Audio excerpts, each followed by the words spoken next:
Hello students, welcome to icons online platform. स्वागत है आपका अपने चैनल पे। तो आज से हमारा टॉपिक शुरू हो रहा है सॉल्यूशन पार्ट 1। तो हमें एनसीईआरटी के हिसाब से डिस्कस करना है बोर्ड में जिस तरह के क्वेश्चन रहते हैं। तो सबसे पहले देखते हैं कि सॉल्यूशन क्या होता है। अगर सॉल्यूशन की डेफिनेशन की बात की जाए, सबसे पहले बात की जाए number 1, it is a homogeneous mixture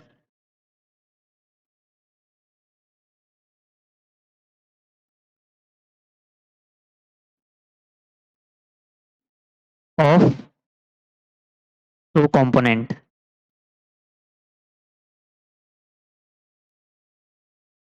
आपके सिलेबस में बाइनरी सॉल्यूशन का ही डिस्कशन किया गया है, तो हम ऐसा ही सॉल्यूशन करेंगे जिसमें क्या होंगे। बाइनरी सॉल्यूशन का मतलब है कि जिसमें क्या हो, दो कंपोनेंट हो। तो उस तरह के सॉल्यूशन को क्या बोलते हैं, बाइनरी सॉल्यूशन। अब टू कंपोनेंट कौन कौन से होंगे, एक सॉल्यूट होगा और एक सॉल्वेंट, सॉल्यूट प्लस सॉल्वेंट।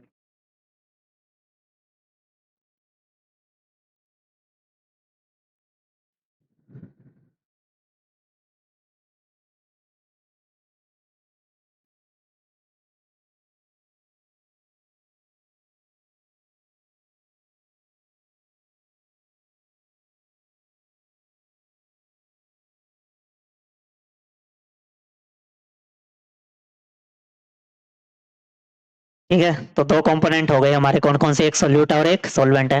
अब होमोजीनियस मिक्सचर किसे बोलते हैं। होमोजीनियस का मतलब होता है यूनिफॉर्म कंपोजिशन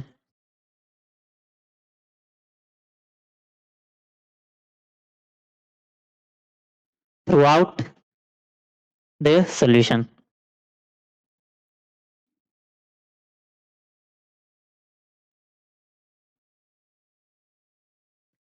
होमोजीनियस का मतलब क्या हो गया, जिसकी कंपोजिशन क्या रहे, uniform through out the solution. अगली बात, it can not be separated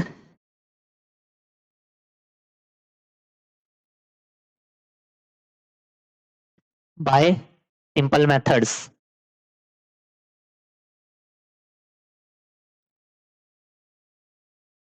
simple method से इन्हें क्या नहीं किया जा सकता, सेपरेट नहीं किया जा सकता। इनको सेपरेट करने के लिए हमें एक अलग तरह के मेथड अप्लाई करने पड़ते हैं, जैसे फ्रैक्शनल डिस्टिलेशन वगैरह। आगे बात करते हैं। तो दे सॉल्यूशन, सॉल्यूशन क्या करते हैं। अब सॉल्यूशन किसका बना, सोल्यूट और सॉल्वेंट का। एक बार सॉल्यूशन बनने के बाद ये क्या कर देते हैं, अपनी आइडेंटिटी को लॉस कर लेते हैं। Both component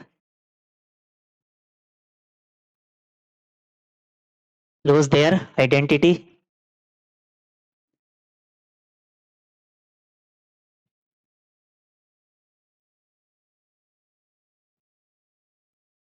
when formation of solution अकर।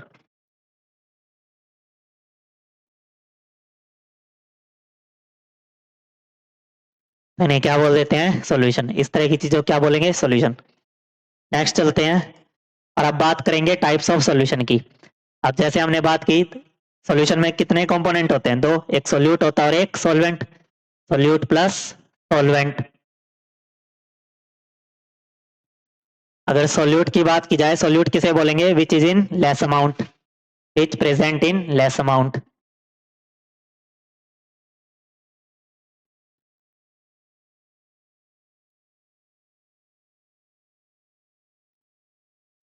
और सॉल्वेंट किसे बोलेंगे, विच प्रेजेंट इन लेस अमाउंट।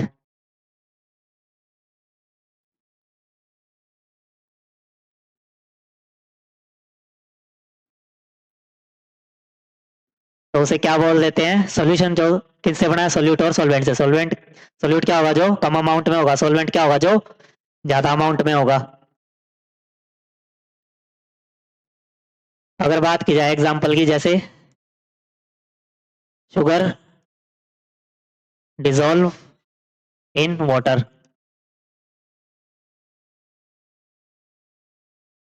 तो पानी में हमने क्या घोल दी, चीनी।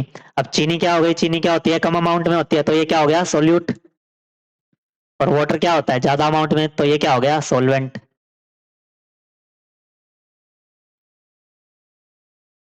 या फिर अगर बात की जाए एग्जाम्पल, अगर 80% क्या है, इथेनॉल, और 20% क्या है, वाटर, प्लस 20% वाटर। अगर अब हमें बताना हो कि इनमें से कौन सा सोल्यूट है और कौन सा सोलवेंट है, तो हम कैसे बताएंगे, नंबर ऑफ मोल से। तो अगर 80% इथेनॉल की बात की जाए तो इसमें मोल्स कितने होंगे इसके, 80 बाई इथेनॉल का मोलर मास। इथेनॉल का बात की जाए, इथेनॉल का फॉर्मूला क्या होता है, C2H5OH। अगर इसका मोलर मास कैलकुलेट करेंगे तो 12 into 2 plus 1 into 5 plus 16 plus 1, तो या 24 प्लस 6 प्लस 16 और 17, ये हो गया 47। ये हमारा क्या हो गया, इथेनॉल, या 5 यानी 46। ये हमारा हो गया 46। ये क्या आ गए, नंबर ऑफ मोल्स। वाटर की बात करेंगे तो गिवन मास बाय मोलर मास। अब किसकी क्वांटिटी ज्यादा हो गई, इथेनॉल की। अगर इथेनॉल की क्वांटिटी ज्यादा है तो इसे क्या बोल देंगे, सॉल्वेंट। और वाटर की क्वांटिटी कम है तो इसे क्या बोल देंगे, सोल्यूट। तो इस तरह से हम सोल्यूट और सोलवेंट को बता सकते हैं, किससे, नंबर ऑफ मोल से, उनके कंपोजिशन से। तो ये हो गए हम किस तरह से सोल्यूट और सोलवेंट निकाल सकते हैं। नेक्स्ट बात करते हैं टाइप्स ऑफ सॉल्यूशन की।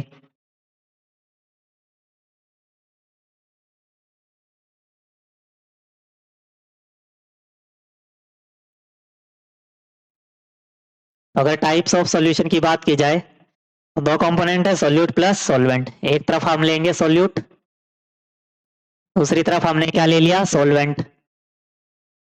ये हमारा क्या बन जाएगा, सॉल्यूशन। पहले बात करते हैं जब हमारा सोलवेंट कैसा हो, गैस। तो जब हमारा सोलवेंट गैस होगा तो कितने टाइप बन सकते हैं, तीन, gas, gas and gas. Solvent gas है, सोल्यूट भी क्या हो सकता है, गैस हो सकता है। तो इस तरह का एग्जांपल क्या बन जाएगा, mixture of oxygen and nitrogen, mixture of O2 and N2। अब हमने बात किस किस की थी, हमने बात की थी एक हमारा गैस क्या होगा, सोल्यूट, और सोलवेंट क्या भी क्या होगा, गैस। तो दोनों क्या होनी चाहिए, गैस। तो एक ऑक्सीजन है और एक नाइट्रोजन है, दोनों क्या हो गई, गैस। तो सोल्यूशन किस टाइप का बन गया, गैस प्लस गैस।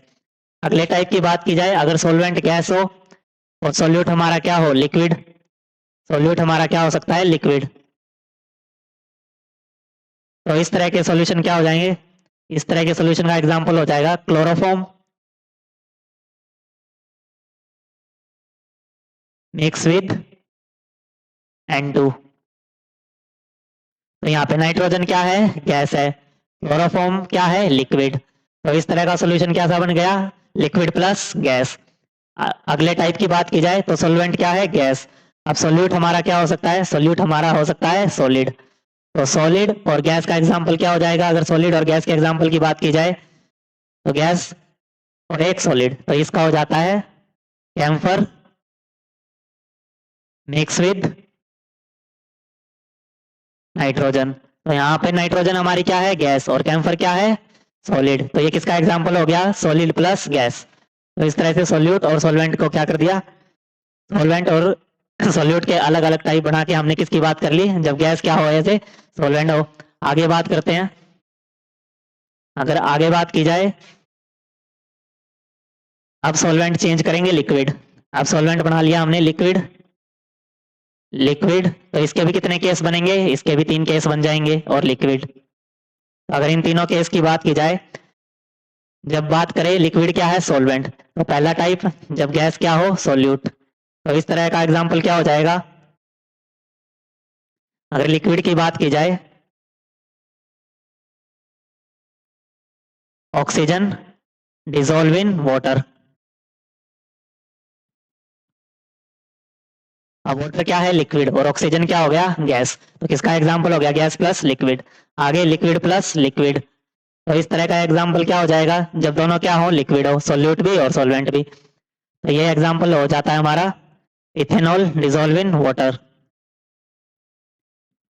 अब वाटर क्या है, लिक्विड है, इथेनॉल भी किसकी फॉर्म में होता है, लिक्विड की फॉर्म में, दोनों क्या हो गए, लिक्विड और लिक्विड। एग्जाम्पल हो गया ethanol dissolve in water. Next example की बात करते हैं, अगर लिक्विड क्या है, सॉल्वेंट है, और सोल्यूट हम ले लेते हैं सॉलिड। तो इसका एग्जाम्पल क्या हो जाएगा, जब सॉलिड क्या हो, सोल्यूट, और सॉल्वेंट हो हमारा लिक्विड। तो इसका एग्जाम्पल हो जाता है ग्लूकोज या फिर शुगर डिजोल्व इन वाटर। जब वाटर में क्या डाल दिया, हम ग्लूकोज डाल दे, ग्लूकोज किसकी फॉर्म में होता है, सॉलिड की फॉर्म में, वाटर हमारा लिक्विड हो गया। ये हमने बात कर ली जब हमारा सॉल्वेंट था लिक्विड। नेक्स्ट टाइप की बात करते हैं। अब लेते हैं solid, solid and then solid. इसके भी कितने केस बनेंगे, 3 केस बनेंगे। सॉल्वेंट क्या है हमारा, सॉलिड, सॉलिड एंड सॉलिड। तो सबसे पहले बात करते हैं जब सॉल्यूट क्या हो, गैस। अगर सॉल्यूट गैस है तो इसका एग्जांपल क्या हो जाएगा, नाइट्रोजन जो कि गैस है, on the surface of palladium, on the palladium surface, PD surface. ये किसका एग्जांपल हो गया, गैस प्लस सॉलिड का।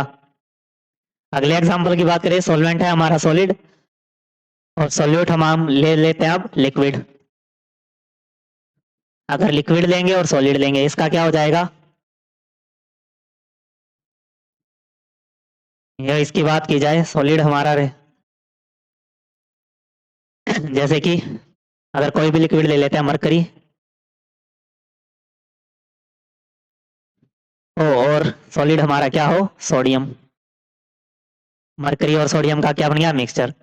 आगे बात करते हैं सॉलिड प्लस सॉलिड। अगर दोनों सॉलिड हो तो उस केस में सॉल्यूट और सॉल्वेंट अगर दोनों सॉलिड है तो हमारा सोल्यूशन क्या बन जाएगा, एलोइस। इस तरह को बोलते हैं एलोइस। दो मेटल के मिक्सचर को क्या बोला जाता है, अलोय। और अलोय क्या है, एक सोल्यूशन का टाइप है, कौन कौन से, सॉलिड प्लस सॉलिड, जिसमें सॉलिड क्या है, सॉल्यूट, और दूसरा सॉलिड भी क्या है, सॉल्वेंट। आगे चलते हैं। ये हमने बात कर ली टाइप्स ऑफ सॉल्यूशन की। गैस में 3 टाइप बने, फिर लिक्विड में 3 टाइप बने, और फिर सॉलिड में हमारे 3 टाइप बन गए। नेक्स्ट टॉपिक की बात करते हैं। अब बात करते हैं कंसंट्रेशन टर्म्स की।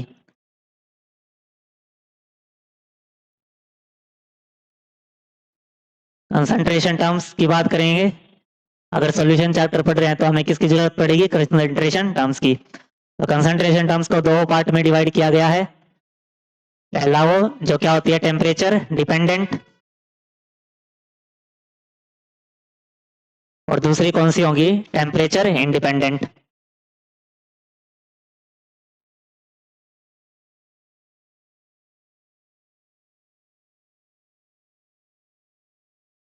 इनकी बात की जाए एक एक करके, तो बात करते हैं पहले टेम्परेचर, जो क्या करती है, टेम्परेचर पे डिपेंड करती है। टेम्परेचर पे कौन डिपेंड करेगा, volume related terms, volume related terms. तो वॉल्यूम रिलेटेड टर्म्स कौन कौन सी हो जाएंगी, सबसे पहले मोलैरिटी। मोलैरिटी में क्या आता है, वॉल्यूम, ये हम आगे देखेंगे। उसके बाद वॉल्यूम बाय वॉल्यूम परसेंटेज, उसके बाद वेट बाय वॉल्यूम परसेंटेज, के बाद पार्ट्स पर मिलियन पीपीएम, ये भी क्या है, वॉल्यूम रिलेटेड टर्म। उसके बाद नॉर्मेलिटी। अगर इन सब की बात की जाए, इनमें क्या टर्म आती है, वॉल्यूम, तो ये क्या होगी, टेम्परेचर डिपेंडेंट। तो टेम्परेचर इंडिपेंडेंट की बात करेंगे तो वो क्या होंगी, मास रिलेटेड टर्म्स।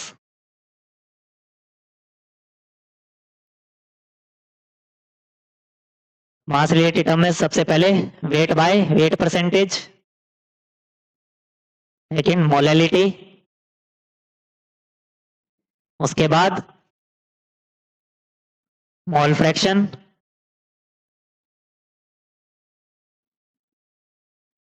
ये सब किन में आएंगी, मास रिलेटेड टर्म में। जो मास रिलेटेड टर्म में आएंगे उन्हें बोलेंगे टेम्परेचर इंडिपेंडेंट, और इन्हें बोलेंगे टेम्परेचर डिपेंडेंट। अब टेम्परेचर डिपेंडेंट इन्हें क्यों बोला गया, क्योंकि ये किस पे डिपेंड करती है, टेम्परेचर पे डिपेंड करती है। अगर टेम्परेचर चेंज किया जाएगा तो ये क्या हो जाएंगी, चेंज हो जाएगी, क्योंकि ये किससे रिलेट करती है, वॉल्यूम से। वॉल्यूम डायरेक्टली वॉल्यूम किससे इफेक्ट करती है, टेम्परेचर से। तो इस तरह से हम इन्हें बोल सकते हैं टेम्परेचर डिपेंडेंट, और इन्हें बोलेंगे टेम्परेचर इंडिपेंडेंट। आगे चलते हैं और डिस्कस करना शुरू करते हैं कि कंसंट्रेशन टर्म को। सबसे पहले बात करते हैं परसेंटेज टर्म्स की, और उसमें सबसे पहले है मास परसेंटेज। मास परसेंटेज की बात करें, सबसे पहले वेट बाय वेट परसेंटेज। अगर वेट बाय वेट परसेंटेज की बात की जाए तो इसका मतलब क्या हो जाएगा, इसका मतलब ये होता है कि number of moles of solute, number of number mass of, ये हो जाएगा मास ऑफ सॉल्यूट और डिवाइड बाय में मास ऑफ सॉल्यूशन इनटू में, अगर परसेंटेज है तो इनटू में क्या आ जाएगा, 100 आ जाएगा। तो सोल्यूट का मास डिवाइड बाय में सोल्यूशन का मास, तो इस टर्म को क्या बोलेंगे, वेट बाय वेट परसेंटेज। अब वेट बाय वेट क्यों बोला, क्योंकि ऊपर भी क्या है, मास लेना है, और नीचे भी क्या लेना है, मास। तो ये क्या बन गया, वेट बाय वेट परसेंटेज। अब वेट किसका लेना है, ऊपर सोल्यूट का, नीचे वेट किसका लेना है, सोल्यूशन का। तो दोनों वेट की टर्म है, तो इसे बोल दिया वेट बाय वेट परसेंटेज। जैसे कि एग्जाम्पल के लिए बात की जाए, अगर एग्जाम्पल की बात की जाए, 10 gram of glucose dissolve in 100 gram of water।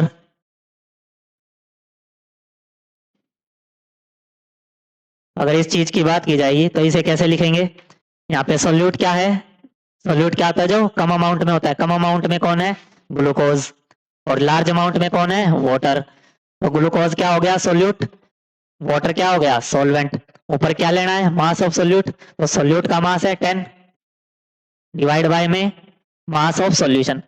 अब वाटर और ग्लूकोज मिलके क्या बनाएंगे, सॉल्यूशन बनाएंगे, और क्या हमें क्या लेना है, सॉल्यूशन का मास। तो सोल्यूट का मास कितना है, 10, और वाटर यानी सॉल्वेंट का मास कितना है, 100। तो दोनों को जोड़ देंगे तो 110 इंटू में 100, तो ये आ जाएगा 100/11। ये क्या आ गया, मास बाय मास परसेंटेज। तो इस तरह से हम क्या कैलकुलेट कर लेंगे, मास बाय मास परसेंटेज। याद कैसे रखना है, वेट बाय वेट परसेंटेज, ऊपर सोल्यूट का मास, नीचे सॉल्यूशन का मास। तो इस तरह से ये हो गया mass by mass percentage. Next term की बात करते हैं, वॉल्यूम बाय वॉल्यूम।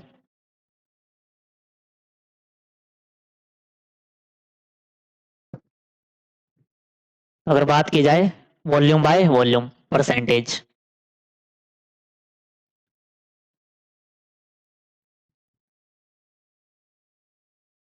जब बात की जाती है वॉल्यूम बाय वॉल्यूम परसेंटेज की, तो इसे क्या लिखेंगे, volume of solute divide by में वॉल्यूम ऑफ सॉल्यूशन इंटू में 100।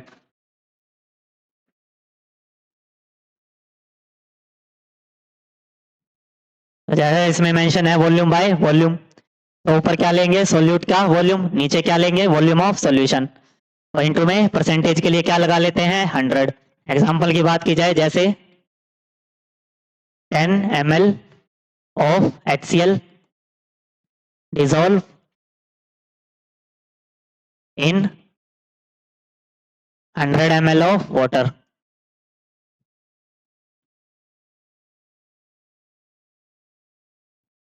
तो इसका वॉल्यूम बाय वॉल्यूम परसेंटेज क्या बन जाएगा, इसका वॉल्यूम बाय वॉल्यूम परसेंटेज बन जाएगा, ऊपर किसका वॉल्यूम लेना है, सोल्यूट का, सोल्यूट हमारा जिसकी अमाउंट क्या होगी, कम, यानी कि 10 divide by volume of solution, solute plus solvent solution, तो टोटल वॉल्यूम कितना हो गया, 110 इंटू में 100, तो ये हो जाएगा 100/11। तो इससे हमने क्या निकाल लिया, volume by volume percentage. Volume को किस में मेजर करते हैं, मिलीलीटर में, लीटर में, और इसकी भी वॉल्यूम को किस में लेंगे, लीटर या लीटर में। वॉल्यूम की यूनिट क्या होती है, ml या लीटर। तो इस तरीके से हम क्या निकाल लेते हैं, volume by volume percentage. Next term की बात करते हैं। नेक्स्ट अगर हम ले ले मास by volume percentage, mass by volume percentage, तो जैसे नाम से पता चल रहा है मास बाय वॉल्यूम परसेंटेज, तो इसका फॉर्मूला क्या हो जाएगा, मास ऑफ सोल्यूट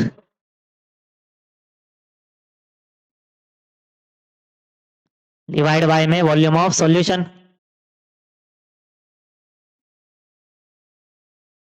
इंटू में 100।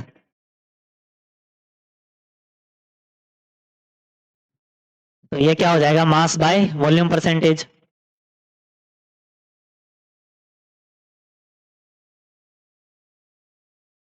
जैसे अगर बात की जाए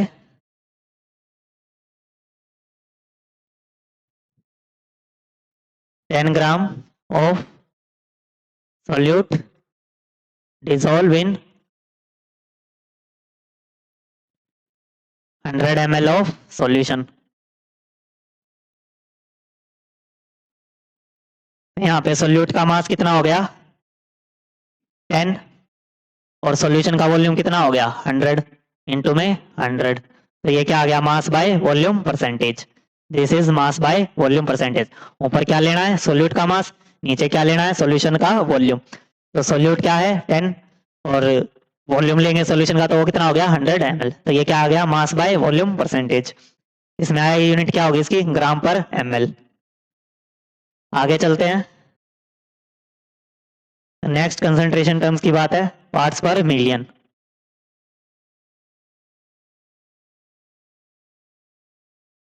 तो पार्ट्स पर मिलियन क्या होता है रिलेटेड टू, ये वैसा ही होता है जैसे क्या होता है मास बाय वॉल्यूम परसेंटेज। इसमें क्या फर्क होता है, इसमें फर्क ये होता है कि जो हम अमाउंट लेंगे सोल्यूट की वो क्या होगी बहुत ज्यादा कम होगी, तो amount is very less, amount of solute is small. तो सोल्यूट की जो अमाउंट होती है उसे क्या रखना पड़ता है स्मॉल, तो उसे क्या बोल देंगे पार्ट्स पर मिलियन।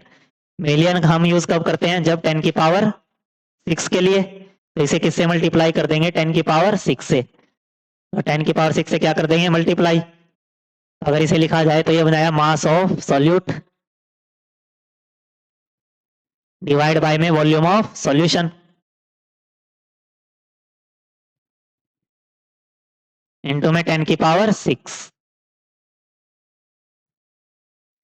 ठीक है, अब 10 की पावर 6 से इसलिए डिवाइड किया क्योंकि ये क्या है पार्ट्स पर मिलियन, इसका पूरा नाम लिखा है पार्ट्स पर मिलियन। तो मिलियन कब यूज करेंगे जब 10 की पावर कितनी हो 6, तो ये क्या बन गया parts per million related to mass by volume percentage, mass of solute divide by volume of solution, ये क्या बन गया parts per million. Next term की बात करते हैं, अगर नेक्स्ट टर्म की बात करें अगली टर्म है, हमने बात कर ली, अब बात करते हैं मोल फ्रैक्शन की।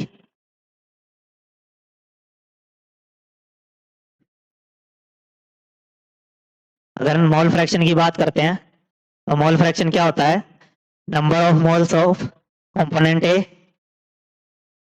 ये होता है number of moles of component ए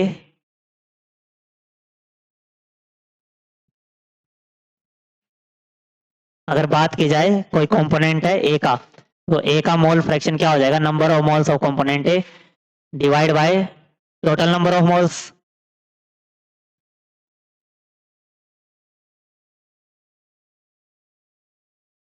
ये क्या हो गया हमारा मोल फ्रैक्शन। अगर दो कंपोनेंट है जैसे बाइनरी सॉल्यूशन है हमारे सिलेबस में तो दो ही कंपोनेंट की बात करनी है, कौन कौन से एक सोल्यूट होगा और एक सॉल्वेंट होगा। तो अगर जब भी बाइनरी सॉल्यूशन की बात करते हैं तो बाइनरी सॉल्यूशन की जब बात की जाएगी तो दो कंपोनेंट है, एक कंपोनेंट कौन सा है सोल्यूट, दूसरा कंपोनेंट कौन सा है सॉल्वेंट। तो अगर बात की जाए मोल फ्रैक्शन ऑफ सोल्यूट, तो मोल फ्रैक्शन ऑफ सोल्यूट की बात की जाएगी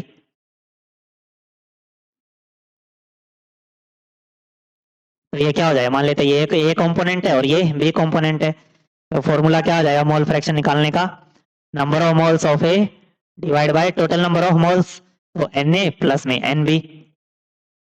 अब एन ए क्या है मास ऑफ सोल्यूट, मोल्स कैसे निकलते हैं given mass by molar mass, and molar mass of solute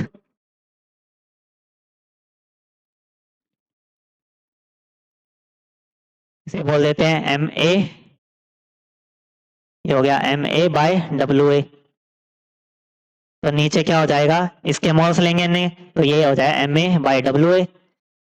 M क्या रिप्रेजेंट कर रहा है given mass of solute, W क्या रिप्रेजेंट कर रहा है molar mass of solute, plus N B क्या होगा mass of B given mass divide by में मोलर मास किसका बी का, तो वो क्या हो जाएगा डब्ल्यू बी।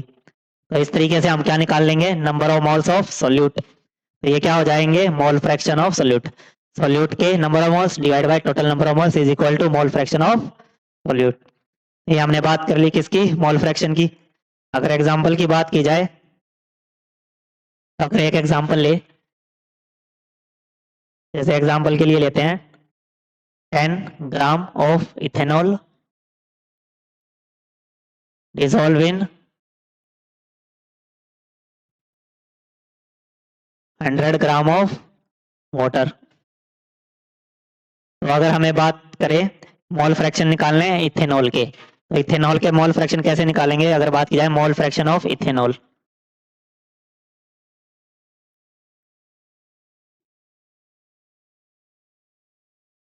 तो मोल फ्रैक्शन ऑफ इथेनॉल क्या होगा?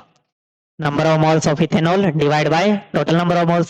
सबसे पहले बात करते हैं number of moles of ethanol, वो कैसे आएंगे? Number of moles of ethanol C2H5OH, तो given mass by molar mass. Ethanol का गिवन मास कितना है? 10 ग्राम, यहाँ रख देंगे 10 डिवाइड बाय इसका मोलर मास कितना है? इथेनॉल का मोलर मास कितना होगा? अगर बात की जाए इथेनॉल के मोलर मास की 12 इंटू 2 प्लस 5 प्लस 17, तो ये बन जाता है 46। तो 10/46 ये क्या आ गए? मोल्स इसके इथेनॉल के। तो यहाँ रख देंगे 10/46 डिवाइड बाय में total number of moles. Total number में इथेनॉल प्लस वाटर, इथेनॉल क्या है? 10/46, वाटर के नंबर ऑफ मोल्स कितने आ जाएंगे?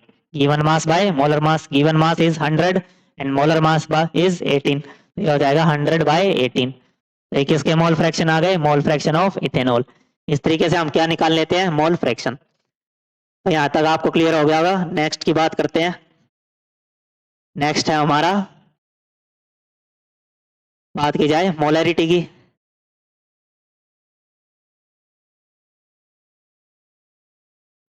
अगर मोलैरिटी की बात की जाए तो मोलैरिटी क्या होता है? मोलैरिटी होती है number of moles of solute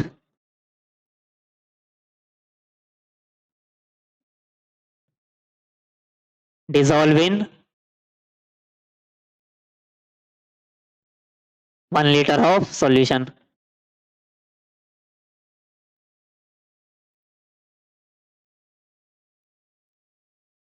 तो मोलैरिटी का फॉर्मूला क्या बन गया? मोलैरिटी को किससे रिप्रेजेंट करते हैं? कैपिटल एम से। तो इसका फॉर्मूला क्या हो जाएगा? मोलैरिटी का फॉर्मूला हो गया number of moles of solute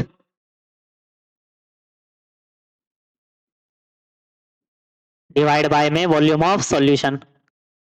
volume of solution किसमें लेना है? लीटर में लेना है, इन लीटर। तो इससे हमारी क्या आ जाएगी? मोलैरिटी आ जाएगी। ठीक है, बात की जाए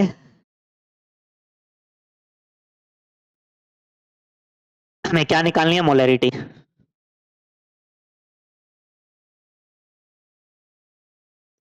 अगर एक एग्जाम्पल की बात की जाए या एक क्वेश्चन की बात की जाए मोलैरिटी की, तो मान लेते हैं 10% वेट बाय वेट ये दे रहा हुआ है, और डेंसिटी ऑफ सॉल्यूशन दी हुई है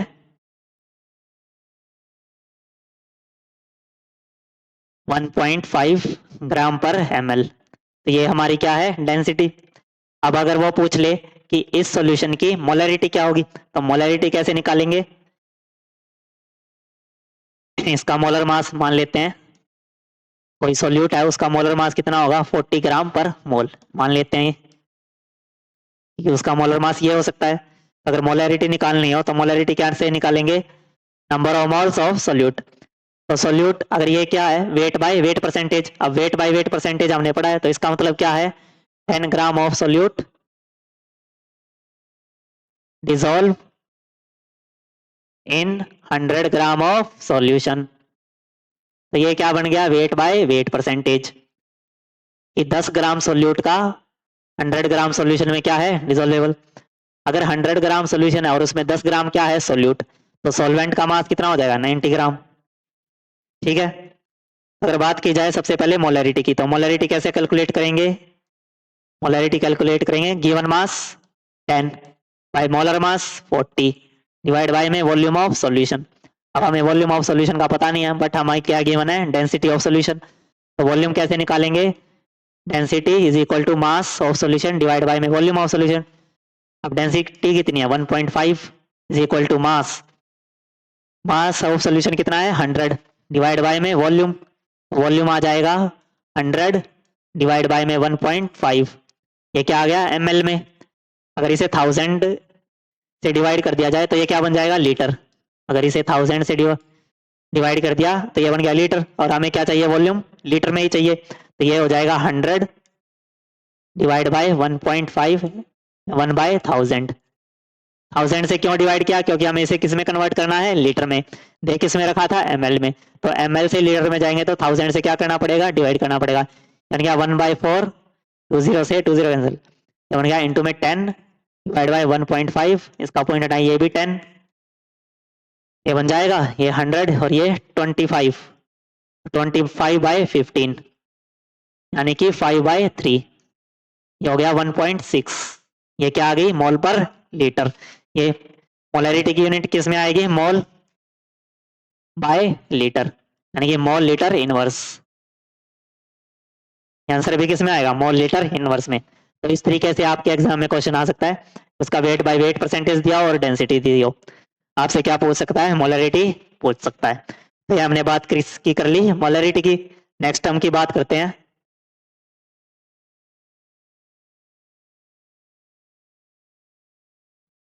नेक्स्ट टर्म की बात करते हैं, नेक्स्ट टर्म है हमारी मोलैलिटी।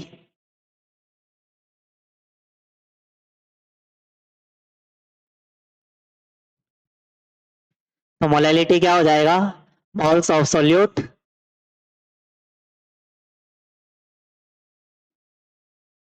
डिसॉल्व इन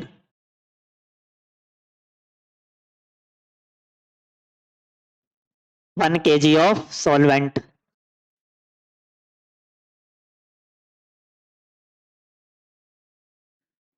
मोलैलिटी क्या हो गया कि 1 किलोग्राम सॉल्वेंट में हम कितने मोल्स ऑफ सोल्यूट क्या कर सकते हैं, डिसॉल्व कर सकते हैं।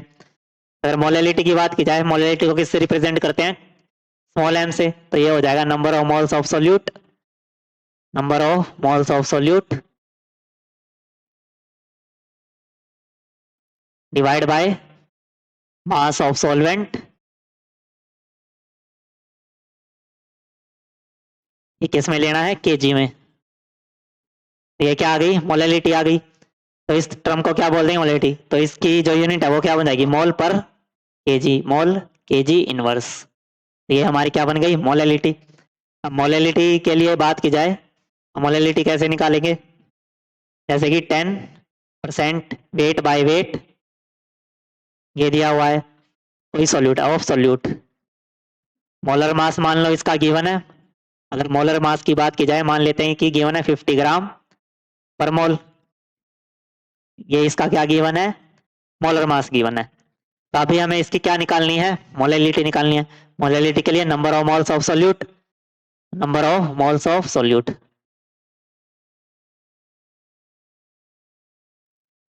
तो मोल्स कैसे निकलते हैं, given mass by molar mass. Given mass कितना है 10, मोलर मास कितना है 50, डिवाइड बाय में मास ऑफ सॉल्वेंट किसमें, केजी में। 10% वेट बाय वेट का मतलब क्या होगा, 10% वेट बाय वेट का मतलब है 10 gram of solute dissolve in 100 gram of solution.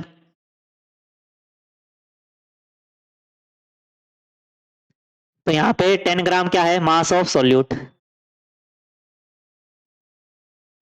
और 100 ग्राम क्या है, सॉल्यूशन का मास। तो अगर सॉल्यूशन में से सोल्यूट का मास लेस कर दिया जाए तो किसका मास बचेगा, सॉल्वेंट का। वही हमें क्या चाहिए, तो सॉल्वेंट का मास कितना हो गया, सॉल्वेंट का मास हो गया सॉल्यूशन का मास माइनस सोल्यूट का मास। सॉल्यूशन का मास कितना है 100, सोल्यूट का मास -10, कितना आ गया 90। इसे क्या कर देंगे 90 से डिवाइड, ये किस में आएगा, ग्राम में। हमें किस में चाहिए, केजी में। तो 1000 से क्या करना पड़ेगा, डिवाइड। ये क्या बन जाएगा 1/5 इंटू में 1000/90, तो ये हो गया 100/45 मोल पर केजी। तो ये हमने क्या निकाल ली, मोलैलिटी। तो इस तरीके से आपके एग्जाम में क्वेश्चन पूछा जा सकता है, किससे, मोलैलिटी से। ये हमने बात किसकी की, अभी मोलैलिटी की बात कर ली। उसके बाद अगर बात की जाए कंसंट्रेशन टर्म्स में, सबसे पहले बात करें, अगर कंसंट्रेशन टर्म्स में बात करें, सबसे पहले हमने देखा वेट बाय वॉल्यूम परसेंटेज।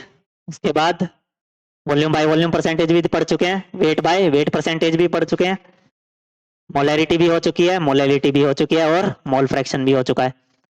अब बचता है पीपीएम। पीपीएम भी हमारा क्या हो चुका है, कंप्लीट। बचा क्या, नॉर्मेलिटी।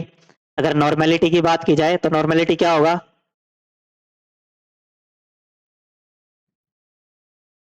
नॉर्मेलिटी की बात कर लेते हैं एक बार। नॉर्मेलिटी हमारा होता है, इसे किसे रिप्रेजेंट करते हैं, एन से। तो एन क्या होगा, number of gram equivalent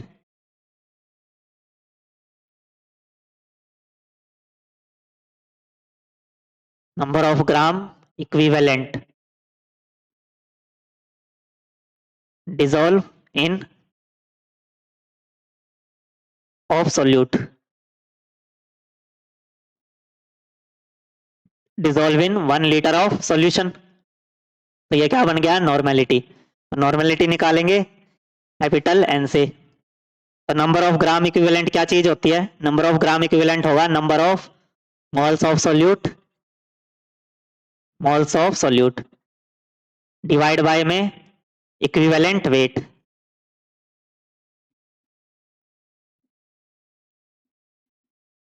into में 1 बाय वॉल्यूम ऑफ सॉल्यूशन, किस में लेना है, लीटर में। तो ये हमारी क्या बन गई, नॉर्मेलिटी। जैसे हमने मोलरिटी में पढ़ा था, मोलरिटी में हमने क्या पढ़ा था, number of moles of solute divide by में volume of solution in litre.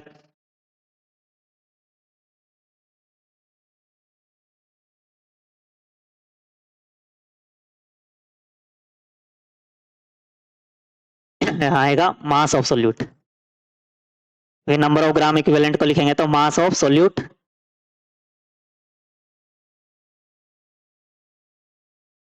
Divide by में इक्विवेलेंट वेट। तो इक्विवेलेंट वेट क्या चीज होती है, अगर इक्विवेलेंट वेट की बात की जाए तो इक्विवेलेंट वेट होगा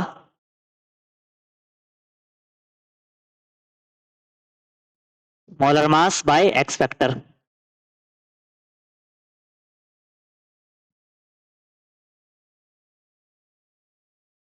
ये नॉर्मेलिटी क्या हो जाएगी, मास ऑफ सोल्यूट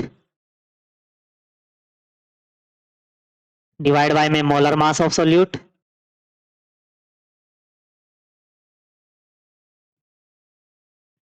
ये क्या बन गया, number of moles of solute. इसके डिवाइड में क्या था, एक्स फैक्टर था, तो एक्स फैक्टर ऊपर जाके मल्टीप्लाई हो जाएगा, एक्स फैक्टर इनटू में 1 बाय में volume of solution in litre. ठीक है। अगर बात की जाए, ये हमारा किसका फॉर्मूला था, ये हमारा फॉर्मूला था number of moles of solute divide by में volume of solution of litre. किसका फॉर्मूला बन गया, ये मोलरिटी का। तो नॉर्मेलिटी को हम लिख सकते हैं मोलरिटी इनटू में एक्स फैक्टर। तो ये हमारा क्या बन गया, नॉर्मेलिटी बन गया, मोलरिटी इनटू में एक्स फैक्टर। मोलरिटी क्या होता है, number of moles of solute divide by में volume of solution in litre, into में उसे अगर एक्स फैक्टर से मल्टीप्लाई कर दें तो हमारे पास क्या आ जाएगी, नॉर्मेलिटी आ जाएगी। और एक्स फैक्टर क्या चीज होती है, एक्स फैक्टर होता है, अगर एक्स फैक्टर की बात की जाए, एक्स फैक्टर हमारा होगा एसिड के लिए, एसिड के लिए होता है number of H plus ion, number of H plus. Base के लिए होगा नंबर ऑफ OH माइनस।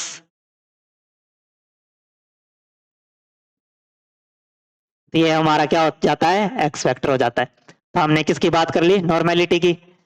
अगर हम बात करें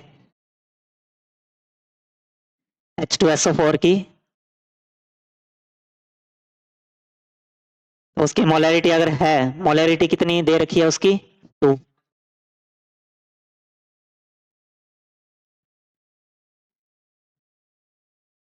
तो उसकी नॉर्मेलिटी क्या हो जाएगी, तो उसकी नॉर्मेलिटी हो जाएगी मोलरिटी इंटू में x factor, molarity into x factor. Molarity कितनी है, 2। एक्स फैक्टर क्या हो जाएगा H2SO4 के लिए, H2SO4 हमारा क्या है, एसिड, तो कितने H प्लस देगा ये, 2H प्लस। अगर ये डिसोसिएट करेगा 2H plus plus SO4 2 minus में, तो इसने कितने H प्लस दिए, 2, तो इसे 2 से क्या कर देंगे, मल्टीप्लाई, तो ये क्या हो जाएगी, नॉर्मेलिटी।